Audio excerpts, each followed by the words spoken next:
Welcome to the Visionary Chronicles, a business strategy podcast where we provide insight to those looking for creative, executable strategies built around the latest disruptive ideas, innovative cultures, product creators, and marketing solutions.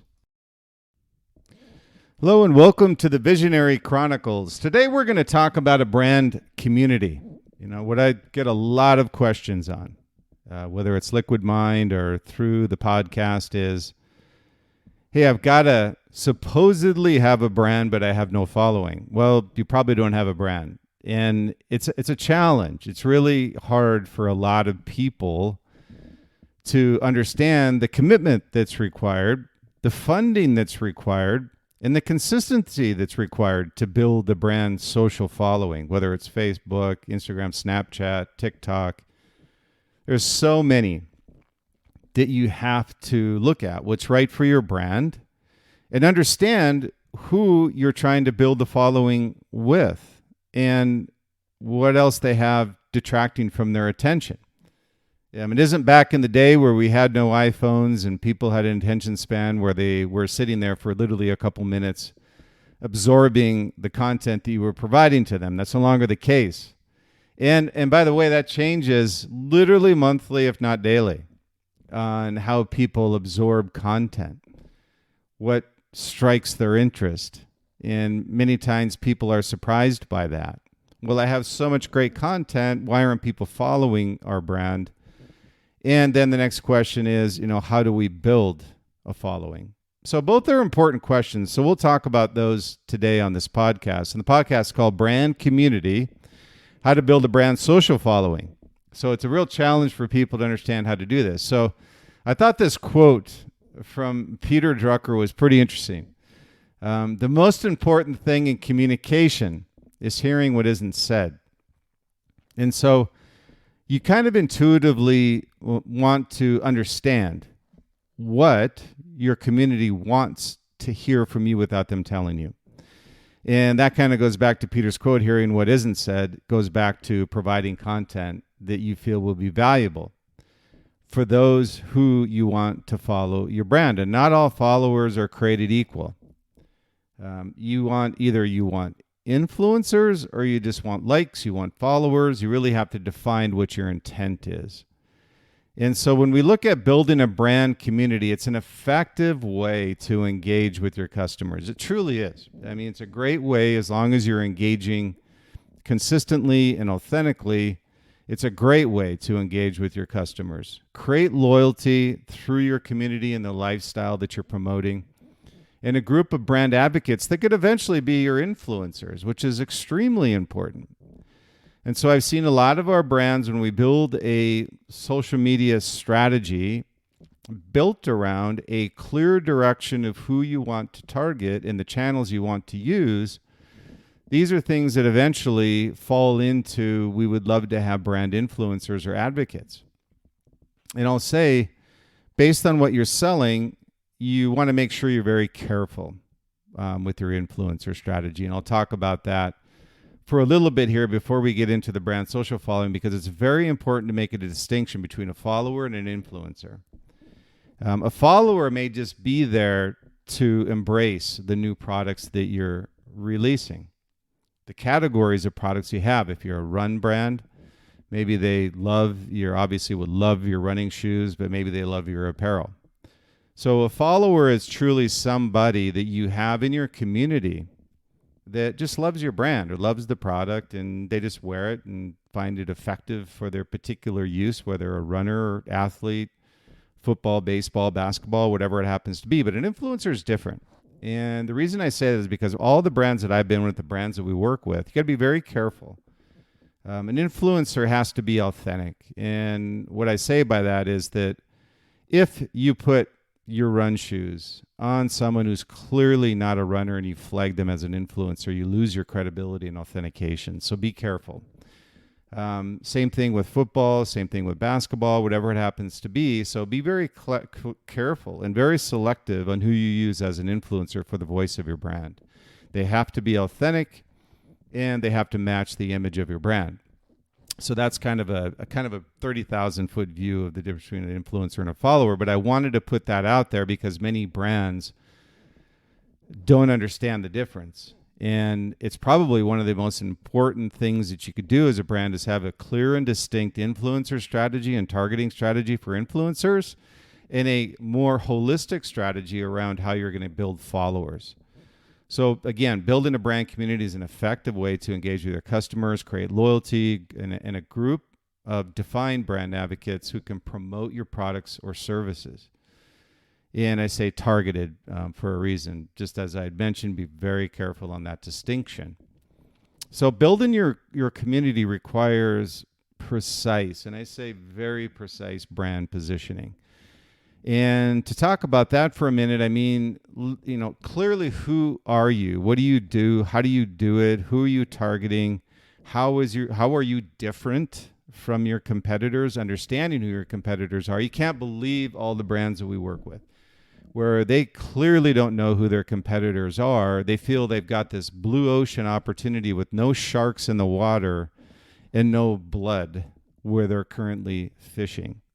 So be very, very clear on your brand positioning as to how you're going to gain not just revenue growth, but market share from your competitors. Define your point of difference through your positioning. The second thing you have to be committed to is diligence. You have to have a consistent strategy, a consistent investment in that strategy, consistent resources in that strategy, and a consistent positioning within that strategy and the channels that you're looking to build, and a consistent voice.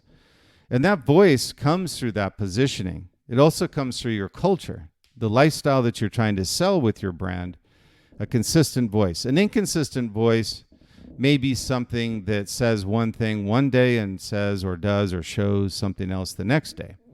It confuses your community. So understanding who you are, and here is where I see a big challenge with brands, maybe smaller brands in particular, is they don't have time to convey that to their outsourcing services many times, which is a mistake. Because what happens inevitably, and it predominantly happens with marketing agencies that don't clearly understand the brand positioning. I'm not always faulting the agency because there isn't a clear positioning for the brand. And that's why it's so important to have brand positioning pinned down and nailed down before you even begin building your follower strategy and your social media strategy. So a consistent voice is critical in being able to convey what you stand for in your positioning to those out services that you utilize, marketing, product, whatever it happens to be. They all need to understand who you are, what you do, what you stand for, your vision, and what your point of difference is versus the competition. And the others are values and vision of the company. So again, building your community requires precise brand positioning, diligence, consistent voice, values of your brand, what you will do and absolutely not do, and a vision for your brand driven from the top that's always authentic and always consistent. So what I wanted to do today was actually give you 15 steps to building a brand community following. And so in doing that, hopefully it gives you a very, very definitive idea of all that's required in order to build a great brand following. So the steps that we'll go through first is define your brand and values. That's the first step. And I put it at number one because it's probably the most important, defining your brand and your values, what you stand for, your positioning, clearly defining your brand identity, the values, and your vision. What does your brand stand for and what's its purpose in the world? If you don't have a purpose, then get out of it. You're just wasting your time and your money. This will help attract like-minded individuals, influencers, and those in your community. The second is knowing your audience. And that's understanding your target audience. Who are you trying to invest money into? Now, I'll give you a good example is Facebook or Instagram, whoever it happens to be. You got to have a very definitive idea who your target audience is. And that has to be defined up front. Many people know this, but you'll be surprised how many new brands or even established brands that don't know their audience. And as a result of that, what happens more often than not is either their ROI is not what they expected, and they want to make sure that whatever investment they make, they have a tangible metric dashboard which shows them where their investment is going. But many times it's just too broad. I mean, you really need to define what their interests are, preferences, their pain points. Knowing your audience is crucial for tailoring your community to their interest. That's how you not only acquire, it's how you maintain a following. Is also, you want to make sure that it's as important to maintain who you've acquired and reduce your attrition is as important as acquiring. So 2 is know your audience. Number 3 is choose the right platform. There's too many platforms, too many voices, too many areas to focus and concentrate on. So find out where your audience is, whether that's Instagram, Facebook, Snapchat, TikTok. Start there. Win in that channel first and then move to another channel. It just becomes noise and a distraction if you try to go after too many platforms. So select the appropriate platform for your target audience. Could be social media group, and there's other areas, like it could be a forum on your website, a mobile app, combination of these. Choose a platform where your target audience is active and you can communicate and engage with them. And number 4 is creating valuable content. This is as important as targeting the audience. So you can imagine if you've targeted an audience and you give them the wrong content that's not valuable. This is what we talk about with providing value beyond product. This is share high quality, relevant content that resonates with your targeted demo. This can include blogs, videos, infographics, or any form of content that provides value, and it encourages people to reach back out to the brand and embrace what you're talking about or the content that you're providing. So create valuable content is number 4. Number 5 is engage and interact. It's one thing to put content out there, not enough resources to engage and interact where you're building your community and building a voice with your community. So you need to make sure that you have an engagement strategy. When people start replying or engaging with the brand, what are you doing? So actively participate in the community that you're building by responding to comments, asking questions, encouraging discussions. Show that you value them being there. You can imagine the attention span being 1 second to 2 seconds. If you get them for a minute, that's a valuable time that they're giving up for your brand. Make sure you're engaging with them and show that you value their community members' input, their opinions. Okay, so that's number 5. Number 6 is encourage user-generated content. Now, this you have to be careful with, because you want to make sure that you have the ability to post, not post. Make sure that you review the content before it gets posted. Last thing you want is an authentic brand is to put unauthentic content up there, whether it's generated by your team or somebody in your community. So encourage them to provide content, but also put what I call kind of this firewall up there to ensure that it's the right content. This can include things that are valuable content or the reviews, testimonials, photos, stories, and also if you do use the content, make sure that you've got something you can give back, recognizing them with some type of reward, a discount, product, whatever it is for their contribution. This doesn't have to be an influencer. This can be a follower. They're just providing a review or testimonial, but proactively show that you value their input in your brand. Number 7 is offer exclusive benefits as a part of being in the community, such as discounts, early access to products, or special events that only they can be invited to. This gives them the reason to join, but not only join, but to stay, and reduces attrition of followers on social media. Number 8 is create a sense of belonging. And this is what I talk about, and I go back to, what are you selling? And people say, well, we're selling a great product. No.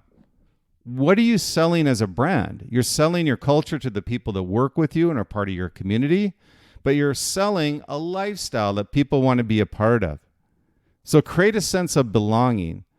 Foster a sense of belonging and community. Use inclusive language that's authentic to your brand and the lifestyle. Make them feel like they're part of something that nobody else is a part of. Make them part of your brand.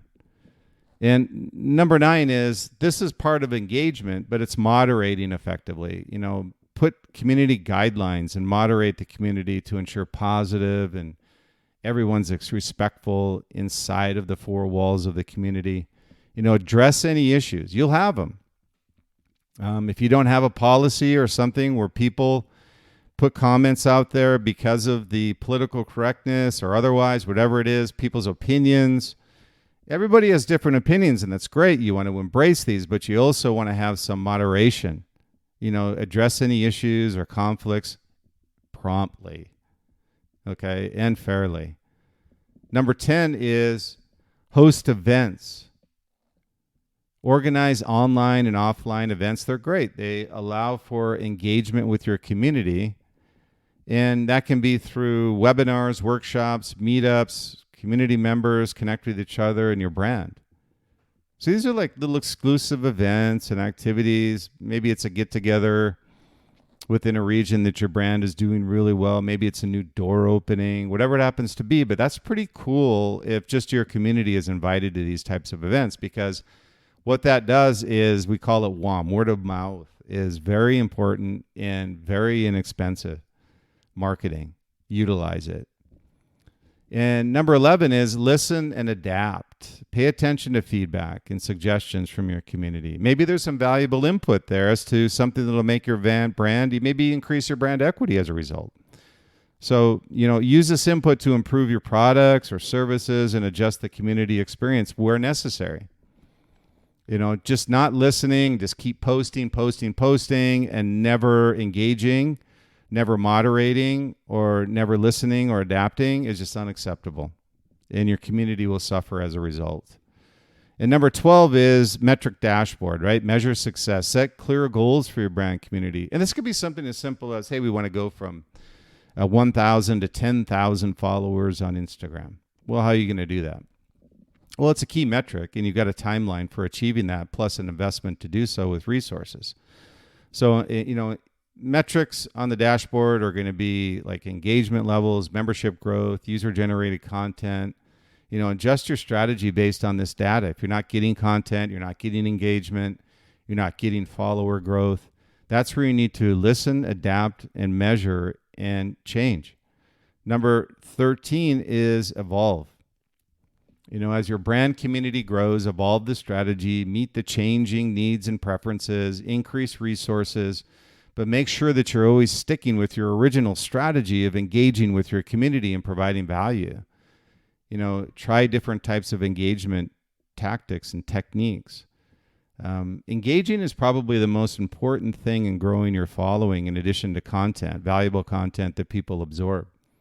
And you want to make sure that you're providing value through events or things that only your community can be a part of. Number 14 is celebrate milestones. Recognize and celebrate community milestones. Reward those that are part of your community.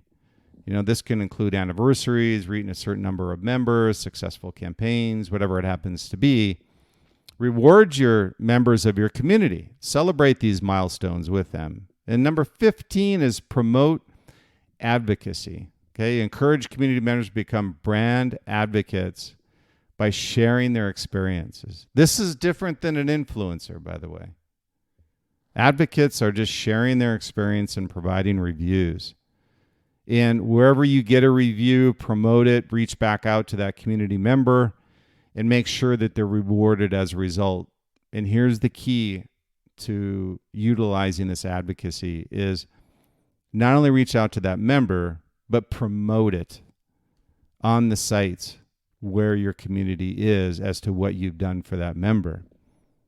So that creates engagement among your members. So again, let me recap these for you. These are building your brand community of followers. There's a lot of them, but all of them are valuable. Number 1 is define your brand and values. Number 2 is know your audience. Number 3 is choose the right platform. Number 4 is create valuable content. Number 5 is engage and interact with your community. Number 6 is encourage user-generated content. Number 7, offer exclusive benefits to your community. Number 8 is create a sense of belonging to your brand lifestyle. Number 9 is moderate. Make sure that you have rules of engagement on your social media sites.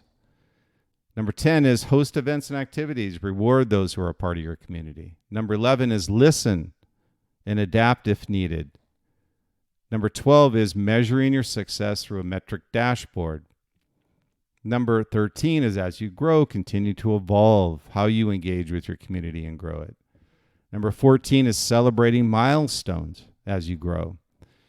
And number 15 is promoting advocacy of your brand. So building a brand community takes time, and it's a consistent effort. It's a slow burn, we call it. People want to grow fast. Hey, there are brands that grow fast on their social communities, and I commend them. But I'm telling you, this is like the millionaire next door building block by block. The successful brands are ones that have a strategy in place. Now they're going to grow and continue to grow their brands, not a one-hit wonder, and they continue to grow and build their community for generations. So it's essential to create a brand journey environment where members feel valued and connected to your brand's values and vision. Over time, a strong brand community can become a powerful partner for your business, helping to build lasting relationships and driving long-term growth for your company and brand. So again, thank you for being part of the Visionary Chronicles podcast. As always, I appreciate your time. I say stay true, stay authentic, be different, and be great. Enjoy the journey along the way. Again, thank you for your time. Those that would like to review or reach out to me at the Visionary Chronicles podcast, we're across all channels: Spotify, Google Podcasts, Apple, iHeart. I'm sure I missed many of these, but we have again been voted by FeedSpot for 2022 and 23 as the #1 global visionary podcast and top 50 marketing podcast in the world. So very happy to have that. And those of you who have supported us along the way, we appreciate you. And we'll look forward to the next Visionary Chronicles podcast.